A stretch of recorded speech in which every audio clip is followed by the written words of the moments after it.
Q services, Q washers. What we're talking about here in this video and everything else, what we're going to run through is how to set a pressure washer up. Sometimes like a Kranzle K7. A Kranzle K7 will suck from a certain distance, a metre if it needs to. So for instance, say you had a water tank on board your van, and what we've done is set a simple setup here first of all. What I've got is this tap here at this point.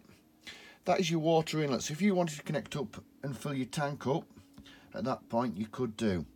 You've then got, so that valve at the moment in time is open. If we turn it to that position, that is closed off. So you fill your tank up at that stage. We then set up, and what we've got here is a split union, so it means you don't have to start screwing all the fittings together when you're setting a tank up. So this one here, that can go into the tank, and then that screws on separate, so that can go fitted into a tank. That's just an 1/2 inch, 3/4, whatever size you need. So at the end of the play, if you wanted to, at the end of the day, if you wanted to, you could close that off, leaving your water in the tank, open this one up and drain the full system off, and also drain this off at this point here, because this here is also another tap at this point. Now what we're showing is this is a soap at high pressure and also foam. Now we've got a valve in the position here as well, which I'm going to show you in a minute or two. But how this simply works is you can screw this into the bottom of the water tank. You've then got a non-return valve. So this non-return valve is at this side of the fittings. We've then got this part here. Now if you set your machine up above the water tank, the pressure washer, and get the pressure washer to suck out of the tank down below, your non-return stops the water from running back and contaminating the actual water tank that you're running from. At the end of the day, you've then got a drain off point. So if you open that up and turn the machine on, you will then get the water out of the system and also run out of here and leave it open till the next day.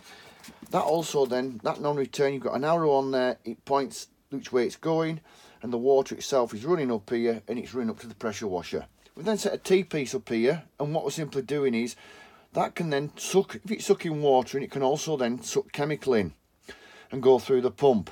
Now sometimes on that side it's very, very handy, because what you're doing is when you're using foam bottles, you're clicking it in, clicking it out, clicking it in, clicking it out, and filling it up all the time. What I've set up here is a system, and what I've got is a soap valve. Now if we look at that soap valve, you'll see you can turn it at the moment in time that is off. So all you'd simply get at that stage is clear, fresh water. Turn it to the left, say you want to use a TFR, a nice product though, remember. You could have TFR high pressure. You could then turn it to that position, that TFR would stop coming through. Then turn it the other way, you could then have a foaming product. Same again, turning it off, you've got fresh water. Now on that, what we've simply got is a pipe that goes off there to this valve. You've got the one feed in, and you've got the 2 feeds out which go to the water tank. Now I've set these up with filters, non-returns in there, so the water itself can't start contaminating the soap, but also set a stainless steel restrictor up. It means that you can work off a concentrate chemical, and you can screw that in so it's limited to the amount of chemicals. So it don't matter how far you open this valve up, whether it's to the left or whether it's to the right or whether it's off, when you've got that valve fully open, it will only let you go through what that is set at. That's fully open at the moment, so if you close that off, you would struggle to blow through it just by simply screwing that screw in place. Same again on this, what you've got is a non-return, so the chemical can come this way, but it can't go back. It'll suck, but it won't go back. So that stops chemical and water going back into the chemical tubs that you're using. So you've got 2 different types of chemical you can use with this system. So if you're using a foamer, what you'd have is you'd have a quick release at the end on the lance, and you'd have a high pressure nozzle that can either be producing soap at high pressure, TFR, or you can have fresh water coming out of that nozzle on a quick release, so that would plug in. If you're then wanting foam, you can simply plug this in. You can have foam as long as you want to. You're not limited to the amount that's in that bottle. But if you're working on a vehicle, yeah, and you've got this pipe, have it as close as possible to the machine. So this end screws on, same again, this is 3/4 thread.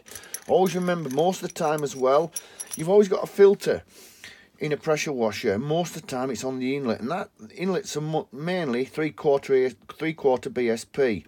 So with putting this on, you can put that onto the machine, you can then screw this on afterward, but you've got quick access to that filter inside there to pull it out, check it, put it back in place, and that's quick and easy. So that's called a split union. All these fittings here are all stainless steel. Not the most expensive fittings in the marketplace, but they won't rust and corrode.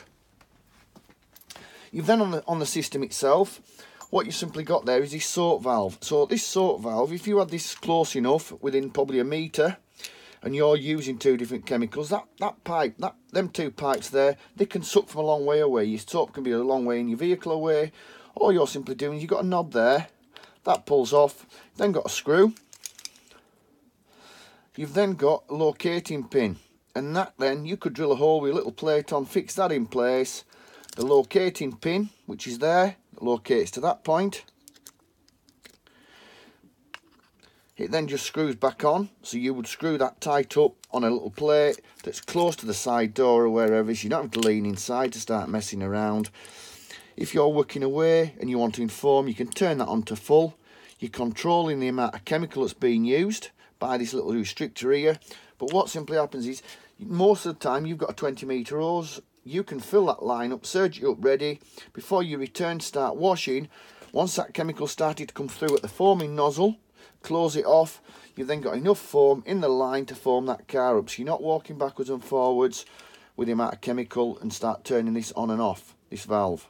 It makes it so much easier. End of the day, like I just said then, you can simply open this valve up. That then means that this non-return, the water from the machine can run out and drain the machine off for frost protection on a night. Or simply turn the machine on, take the gun off and let the water run out the hose reel, however you're setting up. You can then finish off on that side as well. If you water, you can drain off if you want to by opening these valves up and let the water out of the tank. Or sometimes you might not want to work that way, you want to work straight off the customer's mains.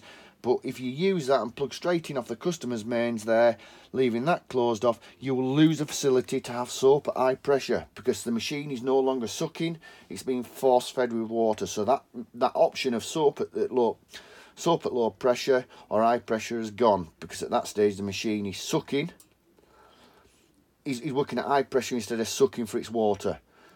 Thank you very much. Q Services, Q Washers, eBay and YouTube.